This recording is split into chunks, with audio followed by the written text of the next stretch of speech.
പ്രിയമുള്ള കുഞ്ഞുമക്കളെ, ഞാൻ ഹരീഷ് ആർ നമ്പൂതിരിപ്പാട്. പൂക്കാലം എന്നുള്ള കഥ കേട്ടാലോ? പൂക്കാലം. കുഞ്ഞിപ്പൂമ്പാറ്റ രാവിലെ മുതൽ പറന്നു നടക്കുന്നതാണ്. വഴിയരികിലോ ചുറ്റുപാടുമുള്ള വീടുകളിലോ ഒരൊറ്റ പൂ പോലുമില്ല.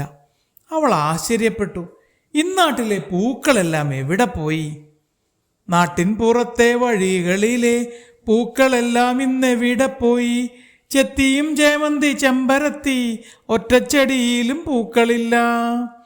കുറച്ചു സമയം കഴിഞ്ഞപ്പോൾ അവളുടെ സംശയത്തിന് മറുപടി ലഭിച്ചു. ചുറ്റുപാടുമുള്ള പൂക്കളെല്ലാം കുട്ടികൾ പറിച്ചുകൊണ്ടുപോയതാണ്. എവിടെയോ പൂക്കള മത്സരം നടക്കുന്നുണ്ടത്രേ. എവിടെയോ പൂക്കള മത്സരത്തിൻ കേളികൊട്ടുയരുന്നു കുഞ്ഞുമോളെ. പൂക്കൾ കുലകുലയായി പറിച്ച് കുട്ടികൾ കൊണ്ടങ്ങു പോയതാണേ. അമ്മ പൂമ്പാറ്റ അവളോട് പറഞ്ഞു. എവിടെയോ പൂക്കളങ്ങൾ നിറയെ നിരന്നു വിലസുന്നുണ്ട്. അതിനായി കുഞ്ഞുങ്ങൾ പൂ പറിച്ച് അതിരാവിലെ തന്നെ പോയതാണ്.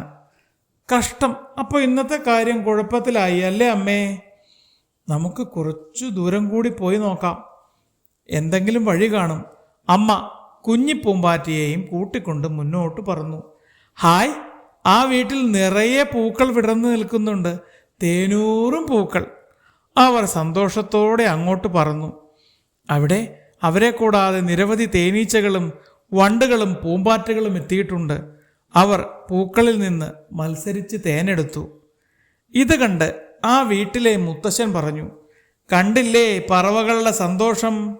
ആ കുട്ടികൾ വന്ന് പൂ പറിക്കാൻ നോക്കിയപ്പോൾ ഞാൻ തടഞ്ഞത് വെറുതെ അല്ല. പൂക്കൾ ചെടികളിൽ നിൽക്കുമ്പോഴാണ് യഥാർത്ഥ സൗന്ദര്യം.